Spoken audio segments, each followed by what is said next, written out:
an amazing pre-Cal Jam podcast, sponsored by our great friends over at Vox Life. But I got James Schmachtenberger on here from Neurohacker Qualia. Welcome to the program.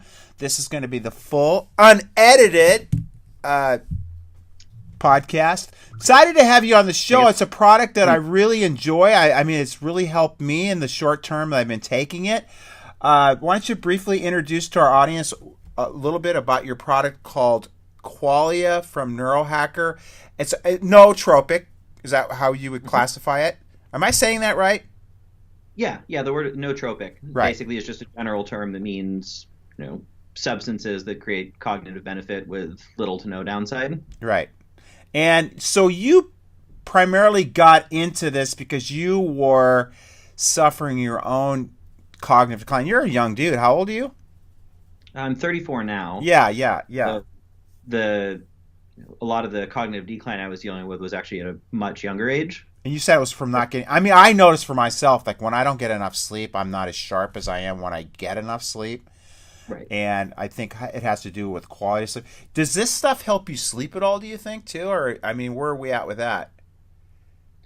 Yeah, I mean, we haven't done any studies specifically for sleep, but we do get a lot of feedback from customers that they notice oftentimes for the first few days or maybe even a couple of weeks, some people will report that it throws their sleep off, but then as they're on it for a period of time, they start to notice that their sleep quality gets meaningfully better because in addition to a number of other nutrients, we have quite a lot of adaptogenic herbs that are in Qualia that will help to balance a lot of endocrine issues and different systems that are related to sleep quality. And so as you start to get closer to sort of homeostasis, people will start to notice the ability to fall asleep easier, the ability to stay asleep more effectively. Right. And so what I mentioned on my program is as I've gotten, and I don't know what's normal and what's abnormal, but I know that my history through the 70s and, I was a big partier and I used to like to drink a lot. And I was just talking to you about Glenn Campbell, how, he suffered from pretty severe Alzheimer's and he really directed a lot of his energy towards, awareness on that issue. And my mom, who's 82, is starting to suffer a little bit of cognitive decline as she gets older. So, I mean, I don't want to go down that path, and I'm doing everything that I can to protect my brain and my nervous system. And that's why I was attracted to your product. How did our paths cross? I mean, if you could remind me. I think we got introduced through Ben Greenfield. Yeah, Ben. In fact, I just did a podcast with him. Yeah, he's a great guy. Nice. Yeah. And so was that I like to try stuff. Like I'm doing kind of the whole lectin-free diet right now too. I'm doing, which is the plant paradox, and that seems to be working for me as well. I like to try stuff on myself before I recommend it to other people because, I want to see that it works, number one. And also I want to see if there's any negative side effects so I know what people would be experiencing. But I haven't noticed any negative side effects. But is it normal as we age to, I don't know, I just feel like my name recognition is not what it used to be when I was younger. And I don't know if it's because, like you said, I've got lots more stress, but also the fact that I meet so many people on a consistent basis. And now we just got this flood of friends that we have through social media and Facebook. And I speak on a different stage in different states and different countries every weekend. And I'm constantly being introduced to new people. So I don't know how many slots we have in our brain. But then again, I'm also looking at from the fact that we live in a hugely toxic world. We live in a world where we have increased stress. We're not sleeping like we should. So I'm doing everything that I can to really build brain function and cognitive function as I age. And that's why I was attracted to your product. But is it normal as we age to start to see a slow decline in memory, or what's the deal? I mean, can you elaborate on that? Yeah, I mean, the answer to that is sort of yes and no, right? There is a certain amount of cognitive decline that is just sort of natural state, and that's sort of to be expected. Now, granted, there are things that can be done to slow that down somewhat dramatically, but I think for the most part the answer is no, because for the majority of people, as they start to experience different aspects of cognitive decline, it's not just natural state. It's the result of poor sleep quality or too little sleep, poor nutrition, that's either not providing the nutrients the brain needs or, even more so causing inflammatory issues. It's the result of too much stress, too much just total input and stimulus.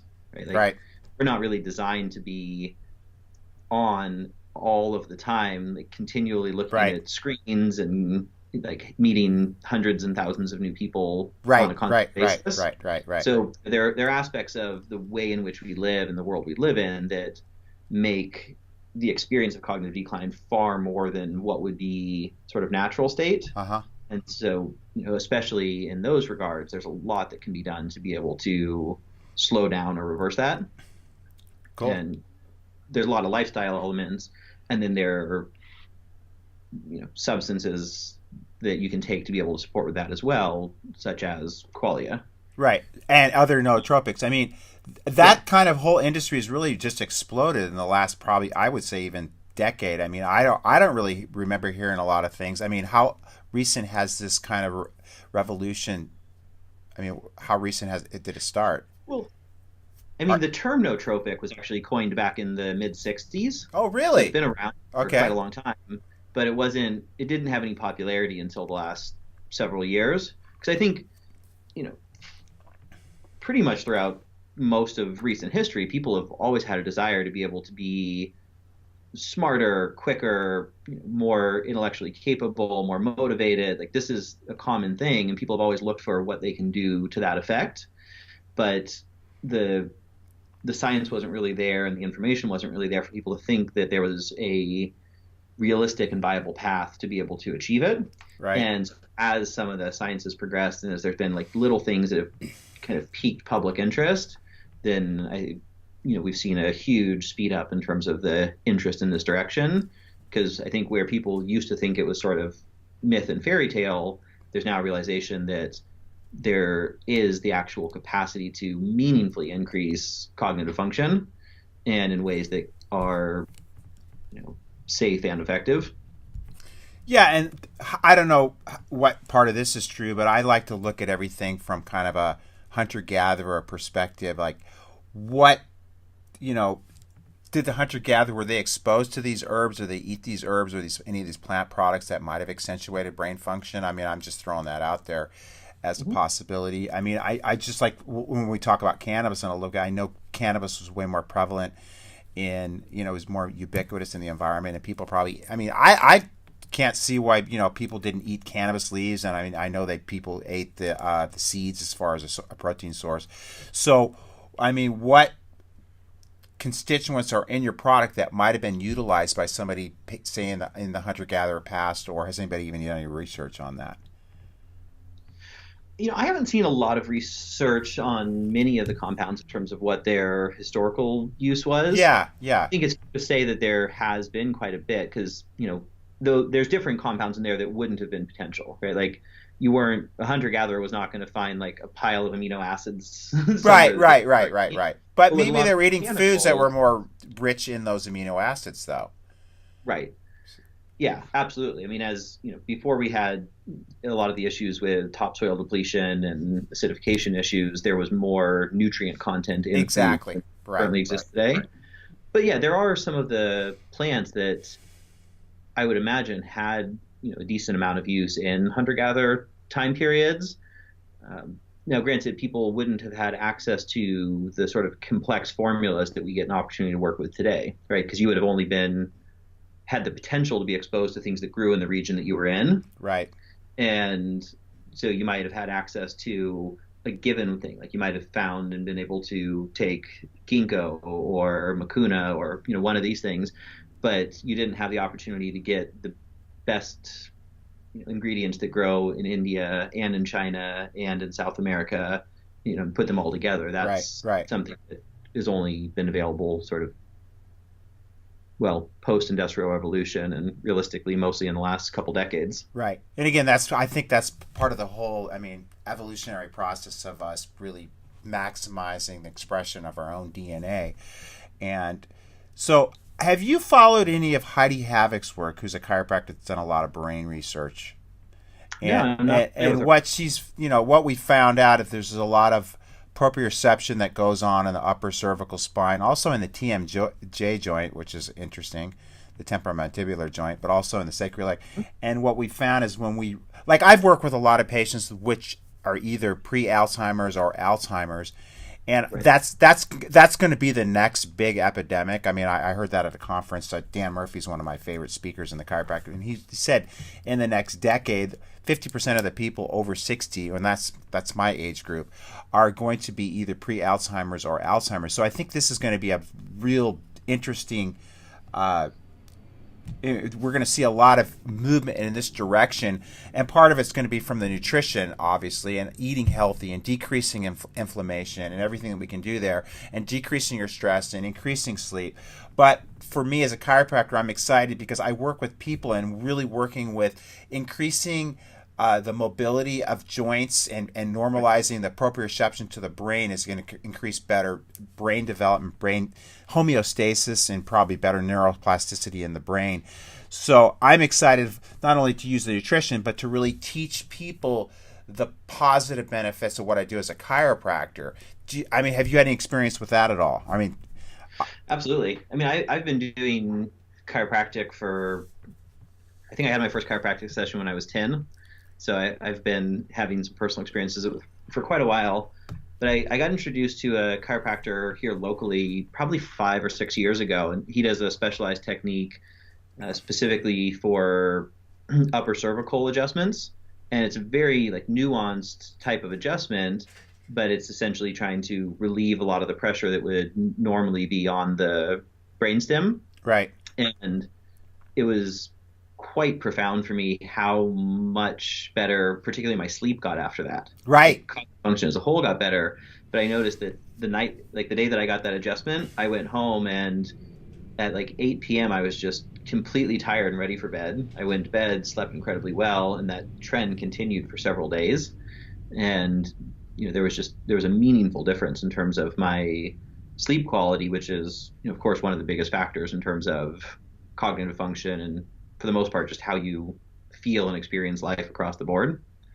And I think for me, that was probably the most noticeable piece. But I'm a self-experimenter, so I've had the Yeah, I'm the opportunity same way. to I'm try my some own guinea things. pig. Yeah.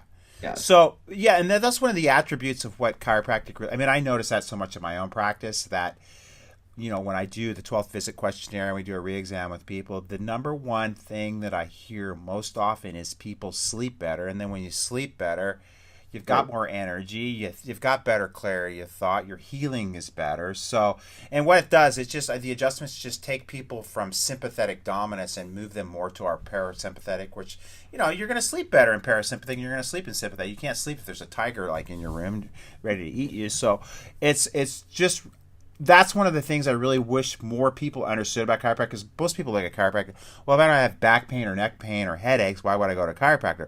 I really like to teach people that chiropractic is really about taking people from sympathetic dominance, moving them more to parasympathetic. But also the aspects of chiropractic is normalizing mobility in the spine, which prevents spinal decay and degeneration of the disc, which really enhances the life of the spine, which is going to enhance the expression of the nervous system. So can you name some of the constituents or herbs? I mean, I know, is there bacopa in here? You said ginseng. What other things are in your product? I should know that, but I don't. Yeah, so I mean, quality is a pretty complex formula, right? Okay. It's a total of 41 different active ingredients, and then, as you know, it's spread across two different bottles or two different formulas, and we did that to be able to maximize absorption. So we separated out the ingredients that need to be taken on an empty stomach to be able to get proper absorption versus the ones that need to be taken with food. And it's a combination of different kinds of botanicals and adaptogens, a series of amino acids, a number of different minerals that are responsible for different facets of cognitive function, a series of choline donors. Like there's quite a lot there.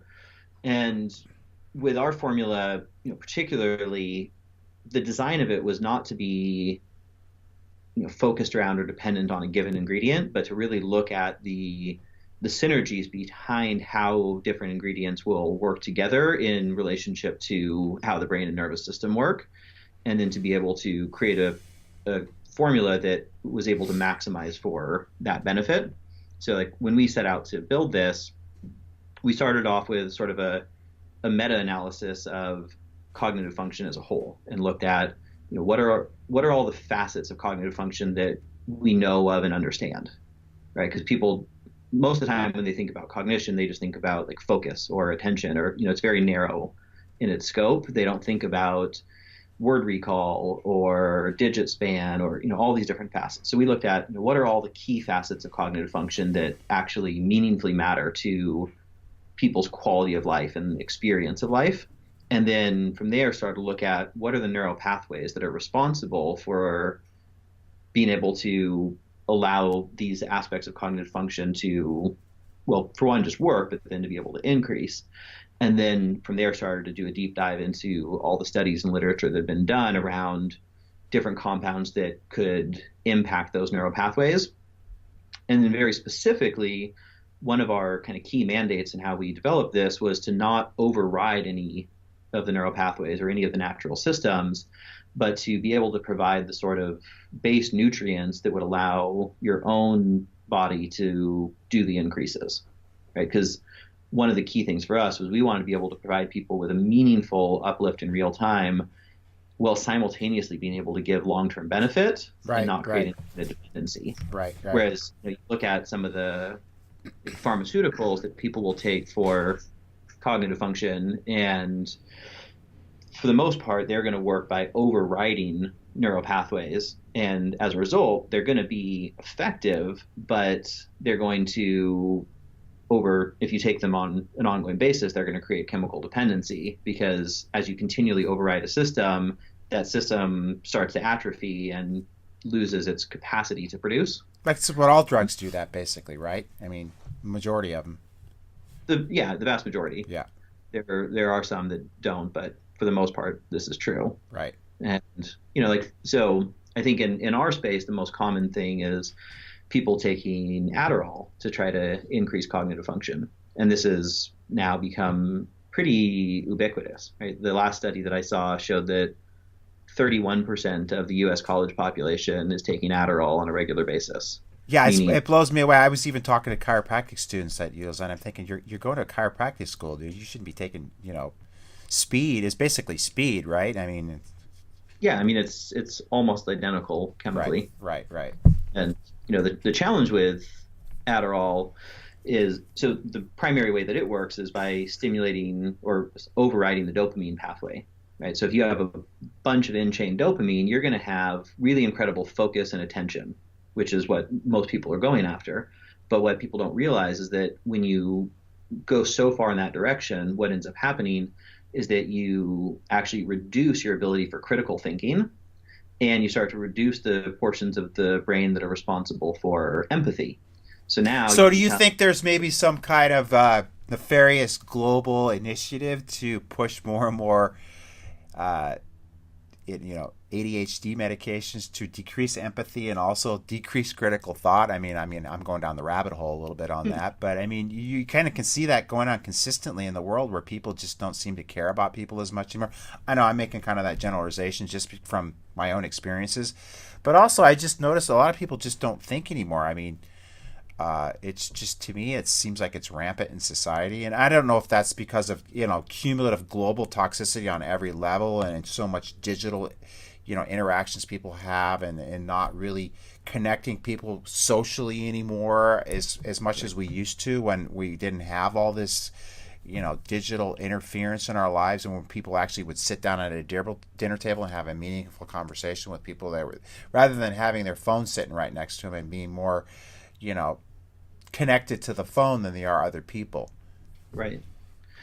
Yeah, I mean, I think one of the biggest challenges that we face as a population is that we've come to prioritize the ability to produce and to have over everything. Right. And what we learn in schools and what we see on TV and what's celebrated on the cover of Forbes and all of the different financial magazines is how much money can you make, how much can you produce, how much can you own, and not how much can you contribute, how meaningful are the connections that you have in your life. Mm-hmm. And so what ends up happening is we start to develop all of our personal choices in the direction of being able to have notoriety, fame, money, because this is what societally we've been shown is got value. Right. And we then, as a result, start to move away from deep human connection and actually showing up for one another, caring about each other, the things that actually provide a real sense of meaning and quality of life. Right. We don't give enough attention to the need and desire to contribute to a greater cause. And the social aspect of human interaction too. I think we've lost that a lot. I mean, you see people, they even with dating anymore. I mean, it's all done digitally now. It's not like there's, what I'm saying? Yeah. I mean, this is like, I'm 60, so it's like I never went through this, but I see how that whole environment's changed, and you see kids that I mean, I work with a lot of kids in my practice. You see kids that really don't even look you in the eye anymore. It's just like they're so withdrawn and so digitally connected that they don't have the capacity to make that human-to-human connection anymore. And I don't know if that's all just been engineered to really create divisiveness and disassociate. Like the empathy thing to me is huge. I mean, I didn't know that about the fact that you take Adderall, it really affects that part of the brain. Right. Yeah, I mean, to me, the sort of I knew we could go down the rabbit hole because that's the first time I talked to you. I go, this guy's speaking my language. I mean, you're right on the same page with me on almost everything. So yeah, no, we had a fun conversation down this direction. Yeah. But yeah, I think for me, like the essential challenge that I see that faces the world as a whole is the sort of false belief that we are separate. Right. And that as a result of being separate, we can advantage ourselves at the expense of other life. Right. And this shows up across, pretty much all industries, all types of relationships and all dynamics. And it just misses the actual basis of how the world works, right? Right. We all live on one planet, and what we do here is going to affect the next country and state over. You can't create massive pollution in one area and not expect that it's going to go and affect the next area. Right, you can't right. Do things that are going to create massive impoverishment in a given area and expect that that's not going to create backlash in another region. Right. And so we have too small of a understanding and too small of a focus that allows us to kind of go into our own world, really only care about ourselves or our little circle, and do so at the exclusion of the world at large. Right. And the challenge is that we just can't do that anymore. Right. It was fine for a number of years, well, for most of human history, when we didn't have as big of a population as we have, when we didn't use up the kinds of resources that we use up. But as the population continues to grow, if we don't actually evolve our sort of underlying value system, then this way in which we think and act moves us pretty rapidly towards self-extinction. The sixth extinction. Yeah, self-extinction. I like that. And again, I don't know if that's going to happen in my lifetime, but you look at future generation, the kids and their kids, what kind of planet they're going to get. So, obviously, we put on CalGem, and one of the big emphasis of CalGem is not only trying to maximize, human health potential, but also pushed, for more global sustainability. So we talk about geoengineering, we talk about Fukushima. I'd love to have somebody come talk about plastic in the oceans and plastics in general and how they're destroying the planet. I'm big on the cannabis movement. I feel cannabis has the potential to really help with a lot of environmental issues. So let's dive into the next thing, unless you want to elaborate any more on that. But I got an interesting conversation with you about, microdosing of psilocybin or even LSD, which I've never done. I always stuck to plants. For some reason, I felt safer if it was just something God made. But I was also hanging out with a doctor, an MD, I don't want to mention her name, who works with a lot of psychiatric patients and with depression or whether it's bipolar. And she spoke. I was on the stage with her at Ty Bollinger's Truth About Cancer. Mm-hmm. And she was also talking about the microdosing of psilocybin, and I found that interesting. And I found that interesting when I was talking to you, and then I did a lot more research on it. Why don't you explain to our audience how that works and how that even came to fruition? Because it seems like it's like even with cannabis, it seems like it's counterproductive counterproductive to create increased cognitive function when, obviously if you've ever been stoned, your short-term memory is not really the best. And we're starting to see that even things like cannabis can improve cognitive function over time.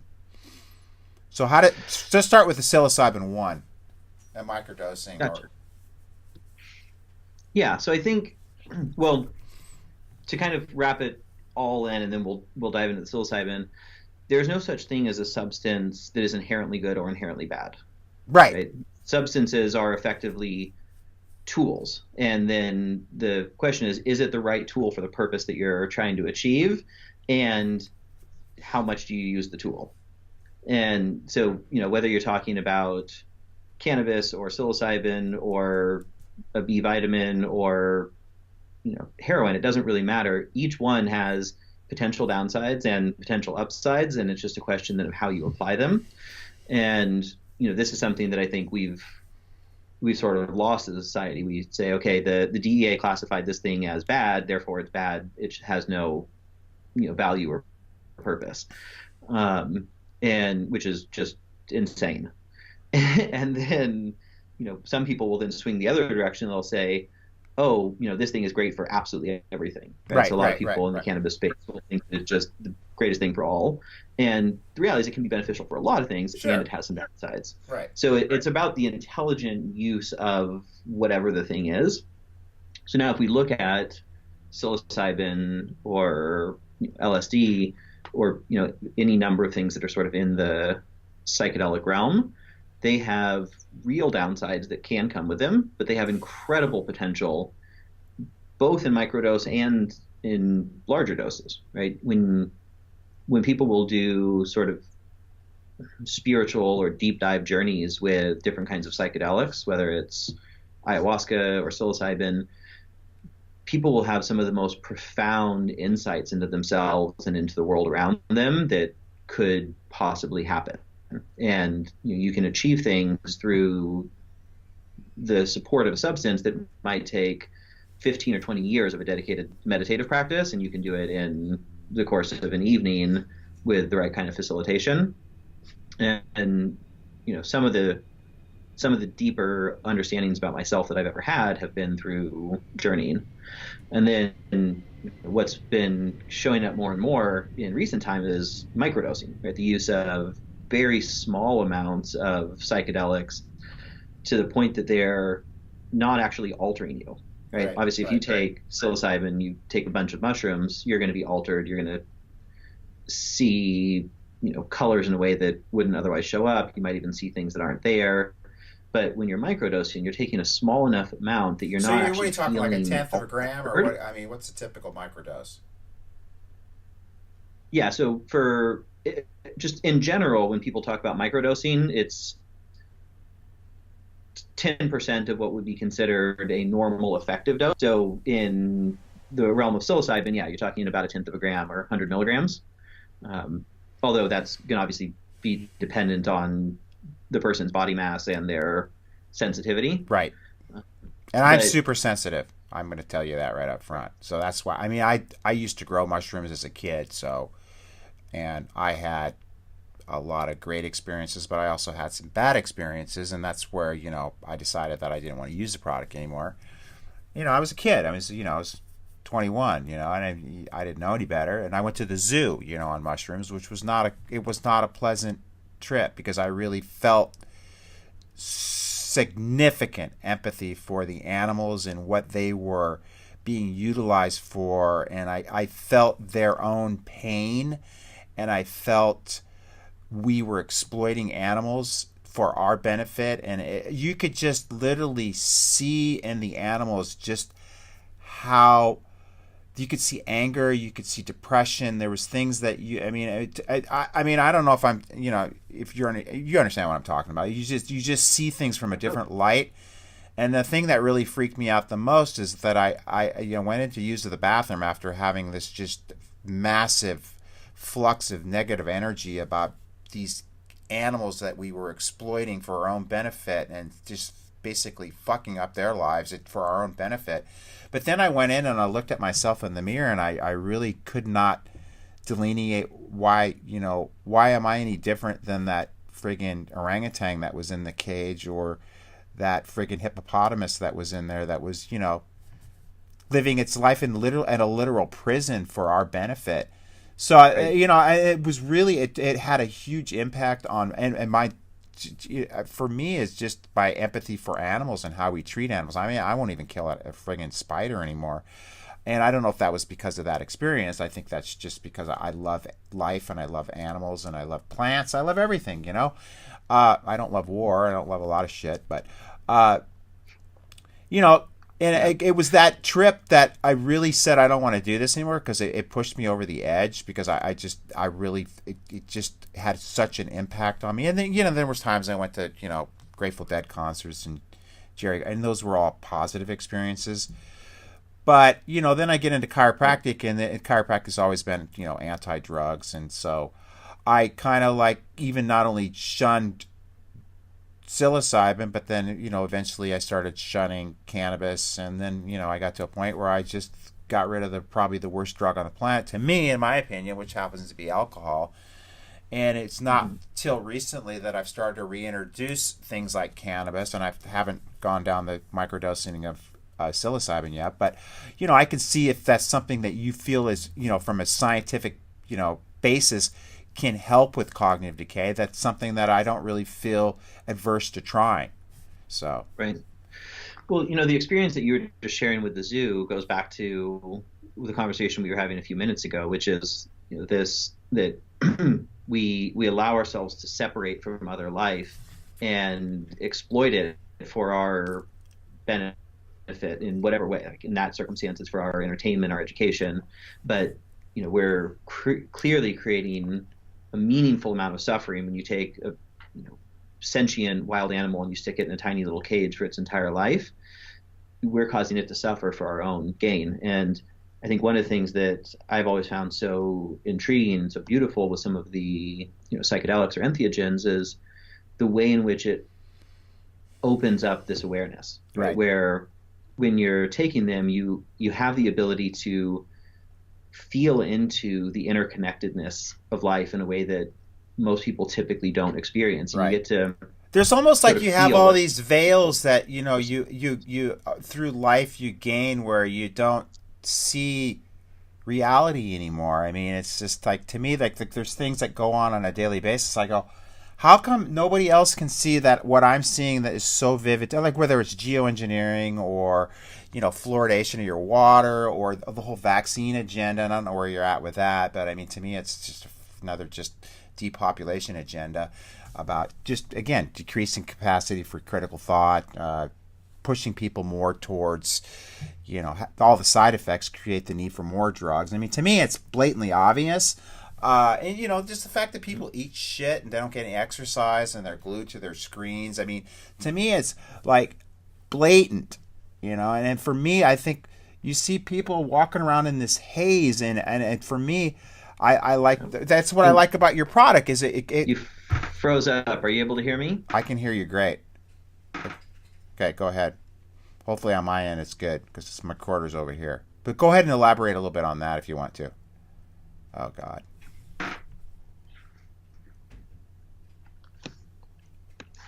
Still Bill, there? are you there? I'm here. Can you hear me? Yep. Yeah. I can now. It froze up for a little bit, but it seems like we're back on. Yeah, go ahead. If you want to elaborate on that a little bit. Yeah, I think I might have missed the last part of what you were sharing there, but generally speaking, I think I got the Well, I just basically said it's just through life and all the toxicity and the brainwashing through the media and fake news, and we just get all these veils that we put on where we can't actually see reality anymore. Right.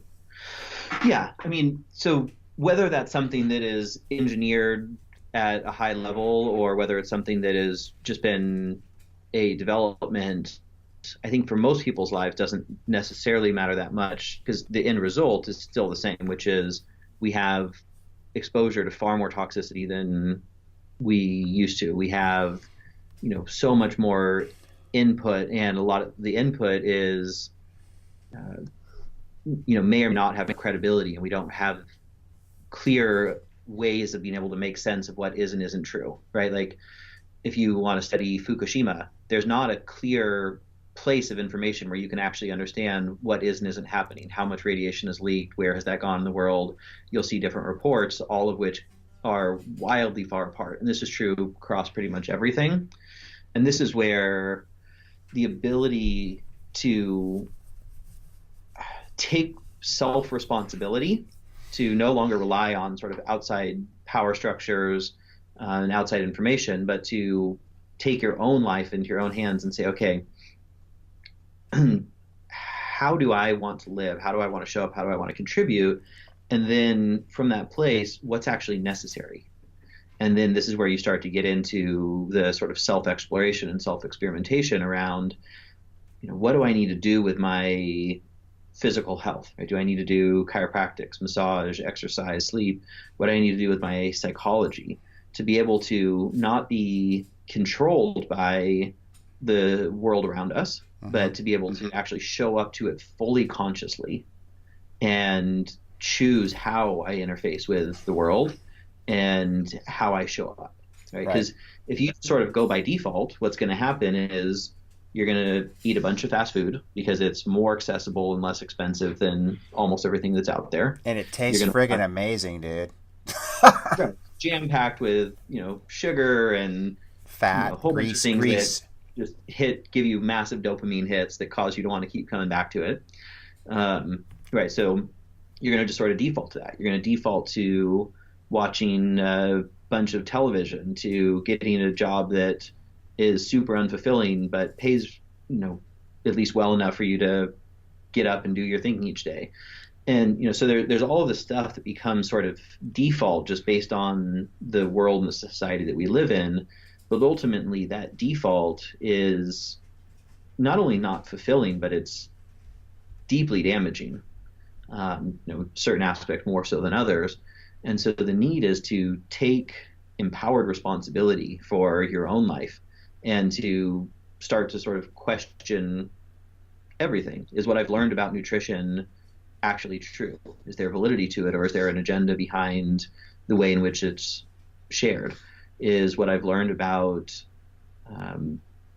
myself and my psychology true, or do I need to question the beliefs that I've learned from society, from religion, from whatever our social constructs are, and then be able to go into a place of continually diving into and exploring new ways of being.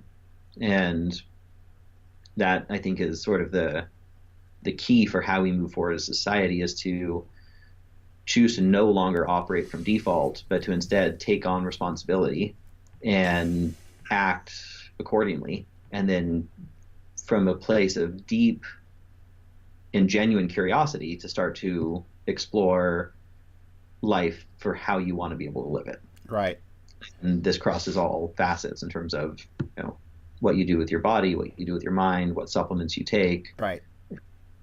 So, yeah, so I've really gotten to a point where sometimes I get frustrated with the direction things are going, and I've really kind of redirected my emphasis more towards communicating to the youth. That I've been speaking at colleges a lot, because I've noticed the older generation really isn't as interested in sustainability as obviously you're going to see kids are going to be. I mean, if I was 20 years old, I'd be friggin' pissed off about the direction things are headed.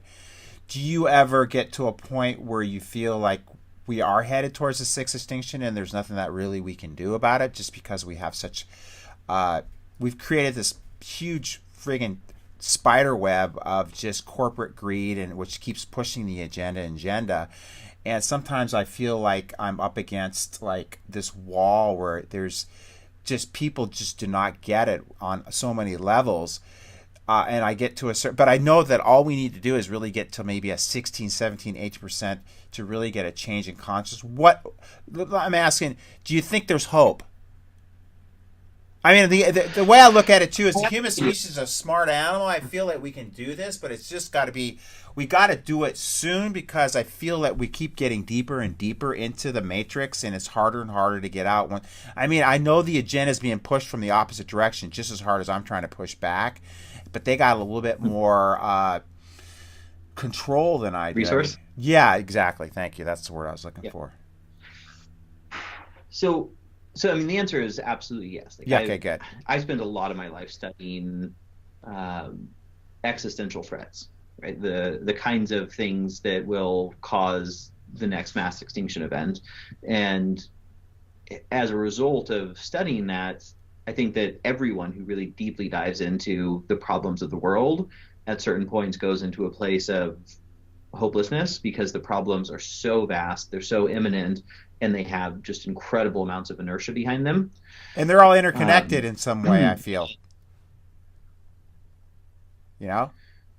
Yeah, well, they're all, there's all these different facets. They all operate from a similar underlying value system. So, to me, the deeper that I've gotten into it, it's mattered much less about each of the individual problems, and it started to matter much more about what are the value systems that are guiding the ways in which we make choices as individuals and as a society, and then how do we be able to shift some of those underlying value systems in meaningful ways. And this was, what you're speaking to is actually the reason why we founded Neurohacker. It wasn't to make the best supplement on the market or to make a bunch of money. It was that through a lot of, initially my own self-experimentation, I came to realize that there are things that could be done through biochemistry that could meaningfully increase human capacity across a bunch of different facets, right? Increase different aspects of cognitive function, increase people's mood, increase their emotional resilience. But one of the things that was most notable for me in a lot of the self-experimentation was that I found that there were things that could be done at a biochemical level that would meaningfully increase people's capacity for empathy and the ability to understand interconnectedness. Mm-hmm. And so when I started to look at and understand the huge amounts of problems that are facing the world, one of the things that became clear is that it's not possible to be able to address the problems at the level of the problem, because they're so far along that if we try to address each problem, we'll hit extinction before we hit solutions. Right. And that one of the things that was really going to be critical in terms of being able to create a meaningfully better world and society was that we needed to dramatically increase the number of people that had both the right kinds of capacities as well as the right kinds of underlying motivations to use those capacities for the greater good. Right. And that was essentially the mission behind the Neurohacker, was how do we create tools and technologies that can increase all of the relevant parts of human capacity, as well as increase the underlying motivation, so that as people become more intelligent, more motivated, more clear in their thinking, more that empathetic, they are then inherently towards using that for the greater good. And that this acts as sort of a key pivot point for being able to address many of the hard problems, because right now there's just not enough people working on it. Right. And there are some brilliant people that are working on a lot of the issues. There's nowhere near the level of human talent and resource going into it that there is towards perpetuating a lot of the issues that currently exist. And so, my aim, in addition to being able to work on individual issues, which I have for many years, was to be able to start to create the ability for there to be, thousands and hopefully millions of more people who have the capacities and the motivations to also start to create meaningful change in the world. And I think that's sort of the key of what we need right now as a society. Right. And to me, that's really why I created and initiated this whole CalJam movement, was for that. You got to think on a bigger level. We got to really bring people together and use a forum or a venue like we've created with California Jam to bring in the best speakers in the world. And I'd love to have you speak, if it's not this year, sometime in the future. We'll talk about. I'd love to be there. Yeah, because I love your thought process, and I love the direction you're going with everything, and I love your product. But again, it starts first at home. You got to clean your own environment before we can really start to reach out. So it starts number one with you, and then once you get your body and your own vitality and your own cognition to a level where it should be, then we start to spread that amongst others, and then we get this whole mass consciousness change in the direction it needs to go to really perpetuate our species and provide a world for future generations, and quit literally destroying where we live. And with you got people that think that we're going to move to Mars, dude. I mean, we're not designed to live on. We're designed to live here. Why don't we nurture what we got here and quit exploiting it for financial gain?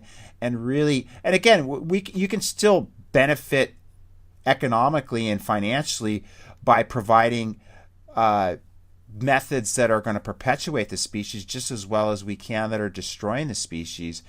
You want to elaborate on that a little bit?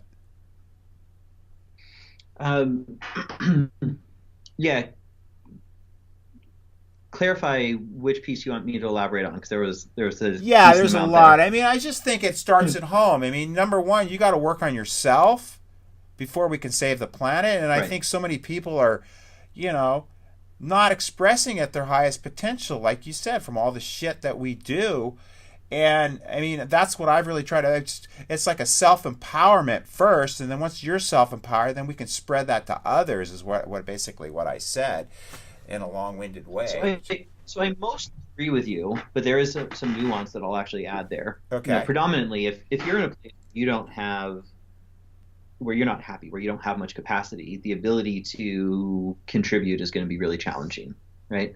And so I do absolutely think that it's critical that people focus, tremendously on self-care and getting their body, their mind, their spirit kind of all in good alignment, so that you have a basis from which to act.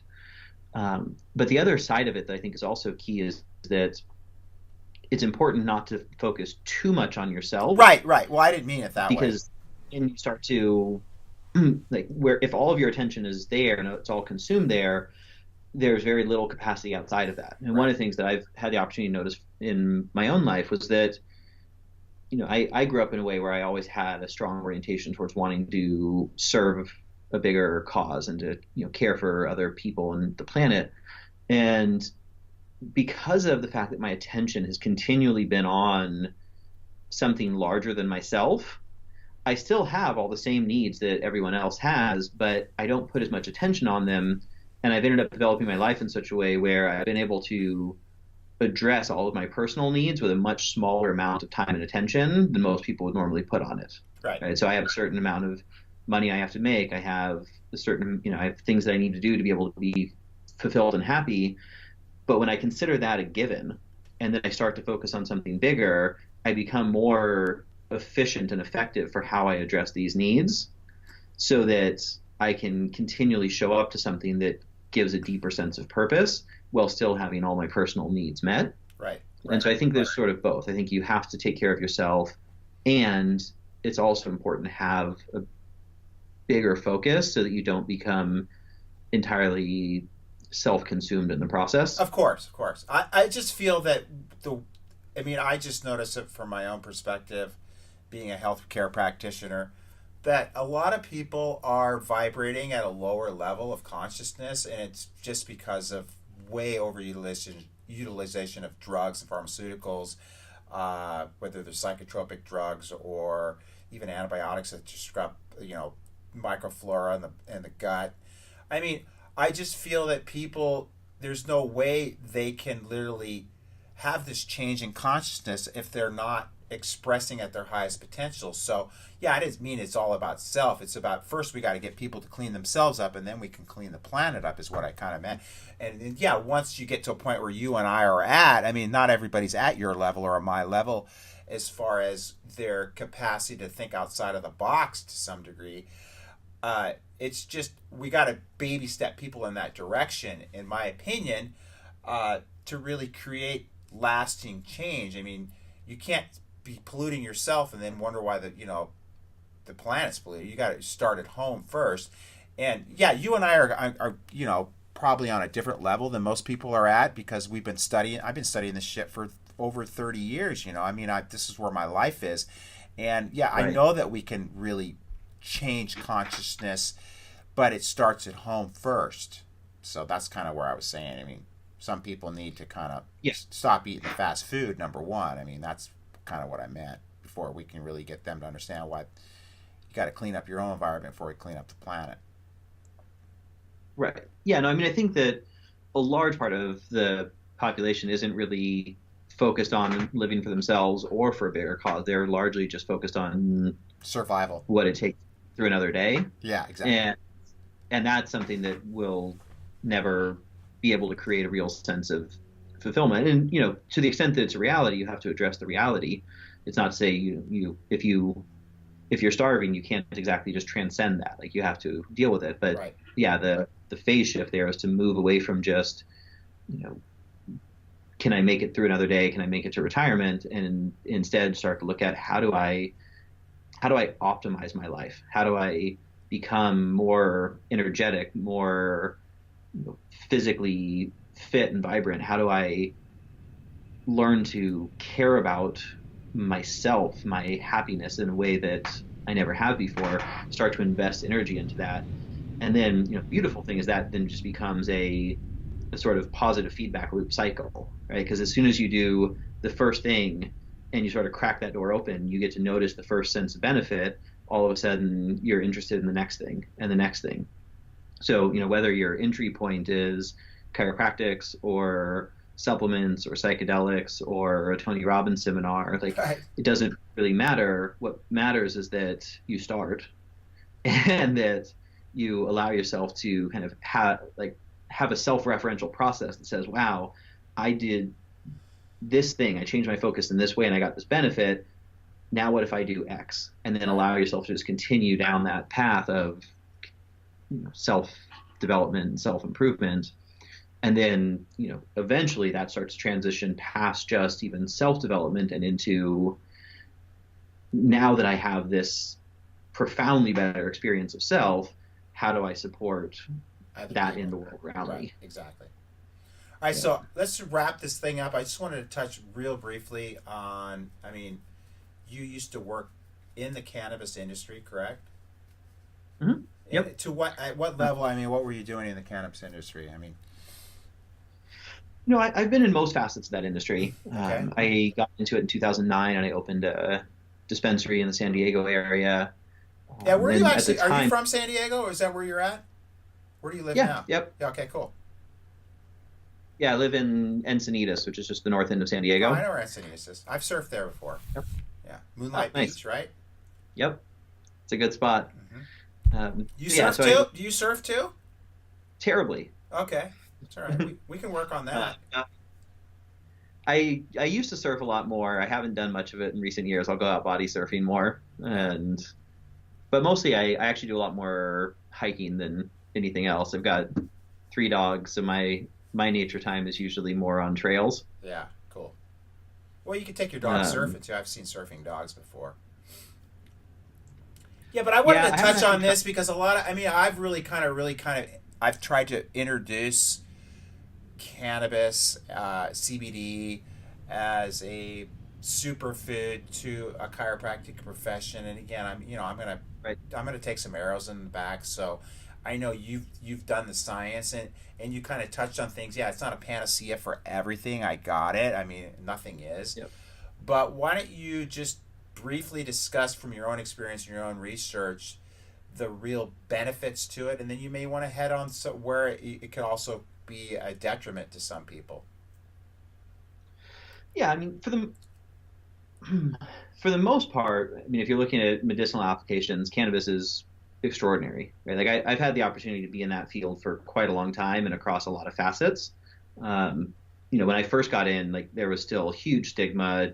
Dare was still a popular thing. Like, uh, and so I started working with patients who, for many of them, it was actually a life and death dynamic. Like, they either were dead or they used cannabis to treat their disorder. And then for an even larger proportion, it was a quality of life issue. They were either, they had a severe injury and they were either going to be on oxy and just essentially be numb, or they were going to be able to take cannabis for the pain and be able to actually like look their children in the eyes and have a quality of life. And so I saw these people who just were benefiting tremendously, and yet there was still so much stigma where they couldn't actually share with their family, their work, or anything that this was something they were using. So that ended up driving me into a lot of the public education and political side of things. So over the years, I ended up, I founded a couple of trade associations, wrote a bunch of legislation. But one of the places that got really interesting for me was on the public education side. I started producing documentaries that were geared towards providing the sort of the real science around the use of cannabis as a medicine and for a number of different conditions. And so over the years, I got the opportunity to interview and work with most of the top researchers across the globe on the topic.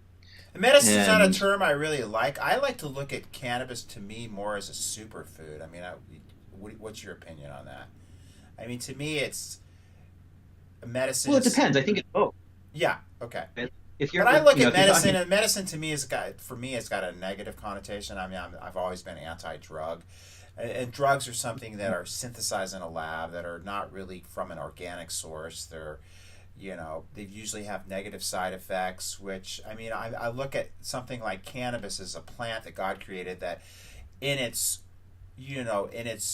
synergistic capacity, really has a lot of health benefits. And I don't like to look at it like I'm treating cancer or I'm treating cognitive decline I like to use it as you're providing the body with something that it needs, whether it's because we have an endocannabinoid deficiency of endogenous cannabinoids. And I look at it because it used to be ubiquitous in our environment, and now that we've outlawed it and vilified it, it's just not there anymore, where people don't utilize it anymore. Plus, you look at all the stress from people's hideous lifestyles and shit food and electrosmog or whatever it is. We're basically decreasing the amount of our body's capacity to produce its own endogenous cannabinoids. And I feel that just using these phytocannabinoids is the best way to really deal with some of these deficiencies and really create homeostasis, so the body can sort all this shit out on its own and really create its own healing benefits. Mm-hmm. So, I mean, like you said earlier, drug's going to create a dependence on it because it's really going against the body's own actions. Like you said, with whether it's Adderall or any other type of drug, it just supersedes your body's own intelligence and creates its own kind of dependence. Yeah, I mean, I think one of the things that's really very neat about cannabis is that it's been proven to be non-physiologically addictive. Right. And so, where a lot of things like, a lot of people will use it for the treatment of pain in place of different kinds of pain meds, and almost all of the pain meds are highly addictive. So to be able to have something that can actually be meaningfully effective, not cause a lot of the downsides, like death, liver failure, etc., and also not be addictive is amazing. And I think, like for me, the terminology itself doesn't really matter. Like the reason I use the term medicine is because a lot of what I've worked with have been very severe conditions. People with, the most severe cases of epilepsy where they're having, dozens and sometimes hundreds of seizures a day. People who are, stage 4 cancer. So I, because I've been in it for a long time, like I tend to get a lot of the most extreme cases brought forward. And so I think of it in the terms of medicine, because we're not just trying to slightly increase quality of life or, give you a little bit more energy. We're actually trying to save your life. Yeah. Or major medical disorders. But then, if you take it down a notch to sort of what is viable for most people, and you look at something like, CBD, CBD is the second most prevalent chemical in cannabis. It's totally non-psychoactive, and the medicinal properties are incredible, right? Like I think we mentioned earlier, it's one of the most potent anti-inflammatories that exists. And when you look at a ton of different issues that people have, they're the result of inflammation. Right. Whether you're talking about neuroinflammation that causes brain fog and depression, or whether you're talking about, like, let's say, inflammation in the gut that causes you not to be able to uptake nutrients from your food in the way that you otherwise would, being able to have a safe natural substance that can address that is amazing. And one of the things that's really interesting with cannabis in general is the number of different things that it can be effective for. Right? Being able to utilize it for reducing anxiety, for improving sleep quality, for addressing pain, and things that are common for the majority of the population. Right. And still being able to also address severe conditions like epilepsy, cancer, AIDS, wasting syndrome, etc. So it's a pretty incredible plant, and I think for me it's been really amazing, having been in it for a long time, to see the arc of how things are shifting, where there's starting to be much more actual clinical research being done, where it's starting to make its way into the mainstream, that that this isn't just some terrible, dangerous drug. It's actually right. a plant that can have incredible benefit. Right. So what detriments do you think cannabis may have for some people? I mean, obviously it's got abuse potential. If people, again, I don't think there's really, like, you're not gonna, like Oxycontin, you abuse it, you're gonna die. You're not gonna see that with cannabis, but you may. I don't know. I've never had a problem with motivation.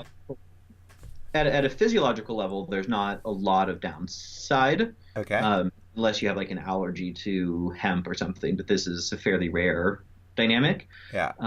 The most of the downsides associated with cannabis are going to be more on the psychological front, where if you smoke or take it all the time and you're constantly in an altered state, then your brain is going to start to adapt to continually being in an altered state, and you're going to have less capacity to be able to show up to and experience life fully present and fully sober. Right.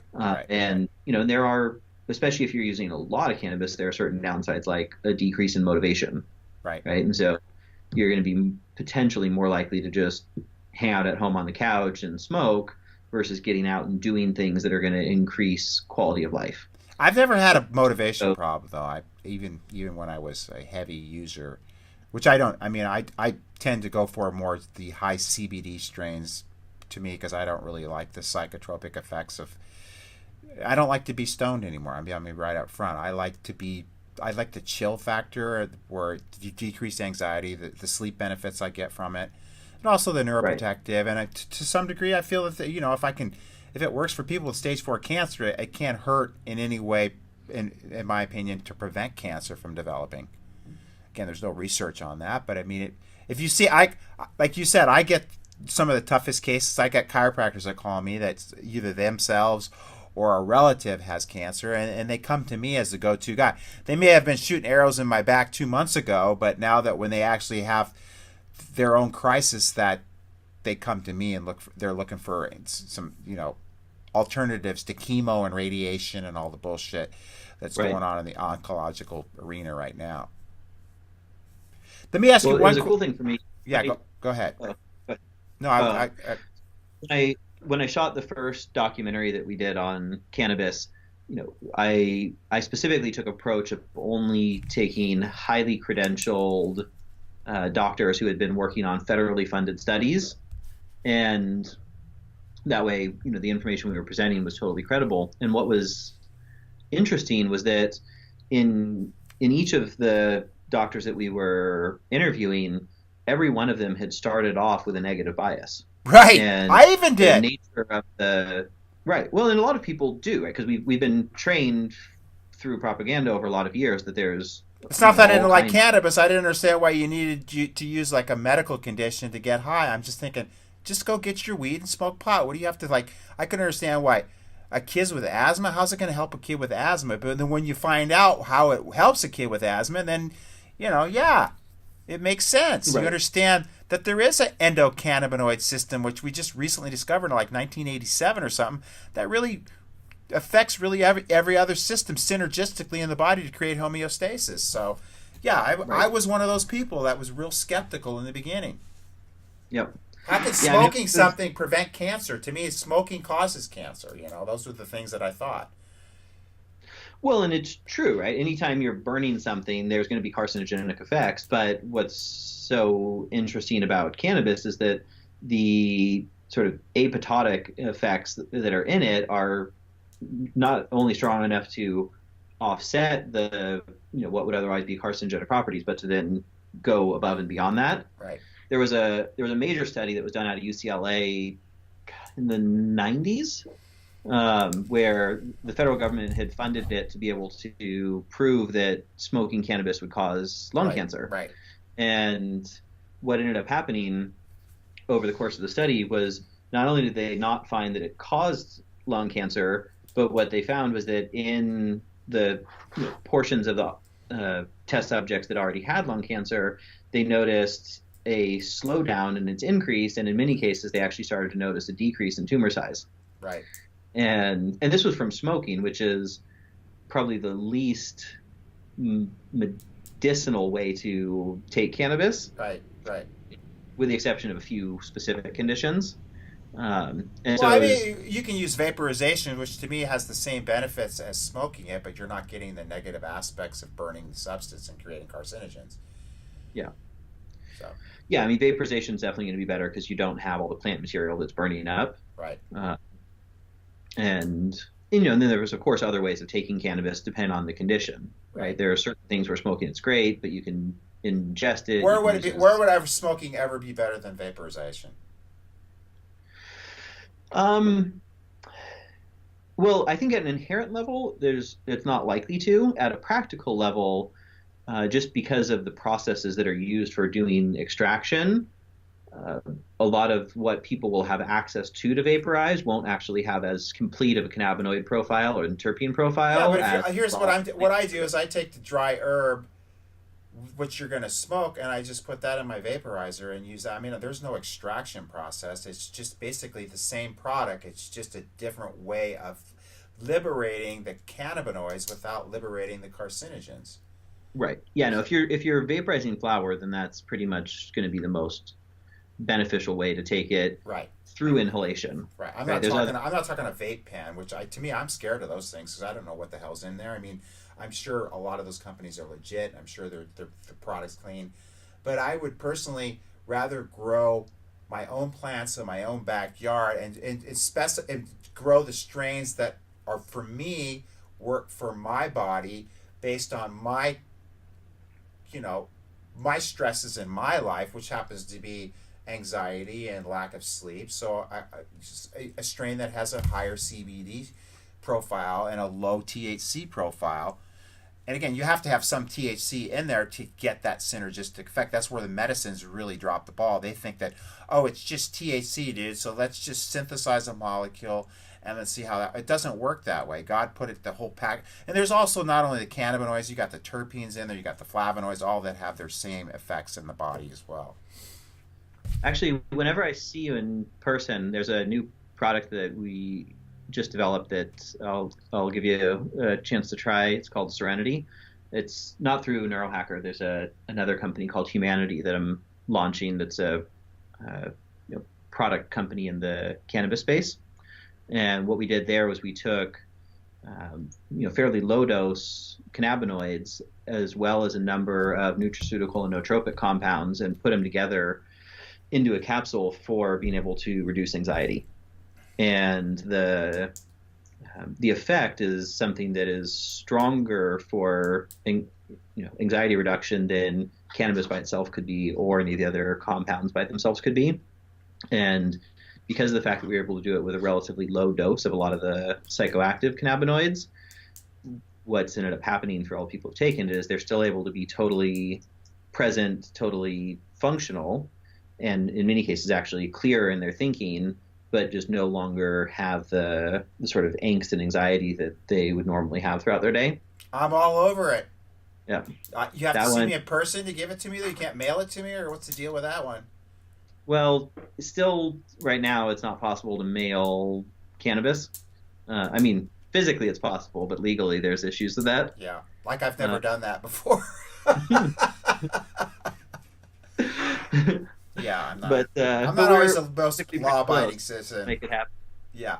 All right, last question, and we'll wrap this up. I mean, I just was thinking, I work with a lot of autistic kids. Would your product quality be good for these autistic kids too, or would you recommend something else? That one's hard to say. Yeah, I know. But I mean, to me, like Alzheimer's is just adult forms of, to some degree, what these autistic kids are going through. Right. So. Yeah, I mean, with that, like, for one, anytime that a supplement's marketed to people under 18, there's specific safety studies that have to be done that aren't for normal purposes. Right. And then also when you're talking conditions. So, in general, I don't recommend people taking Qualia under 18. Okay. Which is not to say that parents don't, give it to their teenagers and report benefit. It's just not something that we can actively promote. Well, I mean, if you can promote Adderall to kids, which I mean, it's like, to me, it's like, where are the long-term studies on that shit, or even any of the vaccines that are promoted? I mean, we're really a lot of times hard on ourselves, but we look at what is being pushed as normal by the pharmaceutical industry, and it's just like the same thing. They can promote all the side benefits about their drugs, but if we ever say anything that cannabis will help with this, then we're gonna get nailed to the cross, bro. We know that, so we know there's a double standard as far as that's luckily with autism, there's actually been a pretty big phase shift in the last few years around not necessarily cannabis as a whole, but at least CBD. Right. Like, so the Autism One organization, which is one of the biggest organizations dedicated to autism research, has now become substantially favorable to the use of CBD, because that has been shown to reduce a lot of the symptoms of autism. And then also, the data around it for treating seizures is incredible. And a very large percentage of people with autism also end up having seizures. So on that side, it's great. As far as Qualia goes, I wouldn't actually just recommend it for autism as a blanket statement, because autism is such a complex disorder, and it has so many different causes. And so it's a question of what's the causation, what's the presentation, and then finding out the right thing. But with that, I usually would get more into like individual case versus saying it would be good across the board. Right. Whereas for the most part, if people are just experiencing, general cognitive decline, memory loss, brain fog, depression, like for most of those things, it's fairly safe to say that they're going to have benefit. Yeah. When you're talking about a condition as complex as autism, I usually like to take that on a more case-by-case basis. Right. I just threw that at you last minute. All right, I'm going to wrap this thing up because I do want to go surfing, believe it or not. Not that I don't love talking with you. I mean, you and I could talk forever. I'd love to just hang out with you sometime and, maybe even vaporize with you and create a little bit more channels of communication. But I would like to call you on the phone right after this, if that's cool. That sounds great. Okay, give me your. I've got your number, so you won't have to give it out to all our listeners. You don't want all the chiropractors calling you on the phone. But I want to thank you so much from the bottom of my heart for having just a candid conversation with you about things that I think are super, super relevant to increasing human potential, but also to a large degree saving the planet. And you're a bright dude. You're a young dude. I mean, you got it going on, and I'm going to give you a quick call. How's that sound, brother? Sounds good. All right. Thank you so much. It was a lot of fun. I'm glad we got a chance to do this. Yeah, that was great. Okay, I'll call you right back. Thank you, bro. And signing off from CalJam with James Schmachtenberger. You got it. All right, from Neurohacker Collect. I'm doing good with the Schmachtenberger. I'm actually impressed myself. All right, signing off, Billy D. Love you guys. This is the greatest chiropractic event on the planet.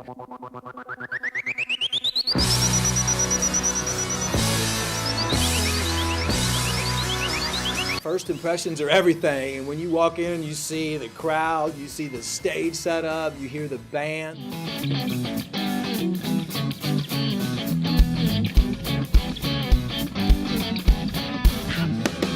The camaraderie was incredible, impressive, and I really felt like I was connected with my community.